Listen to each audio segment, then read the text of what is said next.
তো গম্ভীরের এই দুঃখী আত্মার মতো বসে থাকার পিছনে কারণ কি ভাই, এটা আমি তো বুঝতে পারছি না। তোমরা যদি জানো বলে দাও।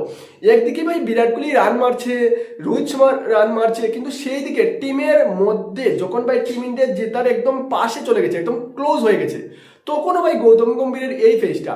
আর যখন দেখছিলাম বিরাট কোহলি ছক্কা মারছিল, চার মারছিল, সে এরকম মানে সবাইকে লুক দেখানোর জন্য হাত তালি দিতে হচ্ছে, তাই দিচ্ছি। কিন্তু অন্যদিকে ভাই তার সাইড থেকে ভাই রোহিত শর্মা দেখিয়ে দিচ্ছে ভাই এইরকম মন খুলে হাত তালে দিয়ে দিয়েছে, তার তো আরো গান ফাটছে ভাই, ঠিক আছে না? তো এই ধরনের মুখে ফেস বানানোর আমি কি বুঝতে পারছি না, কারণ তোমার টিমের একজন টিম হেড, ঠিক আছে না? রোহিত শর্মা এবং গৌতম গম্ভীরদের মধ্যে এত একটা ডিফারেন্স নেই আমার মনে হয়, ঠিক আছে না? এই যে এতটা ডিফারেন্স নেই বিরাট কোহলিদের মধ্যে, ঠিক আছে না? কিন্তু এটাই হচ্ছে গিয়ে মেইন কারণ হচ্ছে গিয়ে যে তোমার মনের মধ্যে যাই থাকুক না কেন ভাই, তুমি লুকিয়ে রাখতে পারবে না, ঠিক আছে না? মনের মধ্যে চলছে দুর্নীতি, আর মুখ দিয়ে তো ভাই সবাইকে দেখাতে হবে যে আমি তো খুশি হচ্ছি ওদের ভাই স্কোর দেখে, ব্যাটিং দেখে, ঠিক আছে না? আর কিন্তু 2 দিন আগে 3 দিন আগে এই সিরিজ শুরু হওয়ার আগে ওরাই বলছিল যে বিরাট কোহলি এবং রোহিত শর্মাদের ওদের ভাই ফিউচার নেই ওডিআইতে, ঠিক আছে না?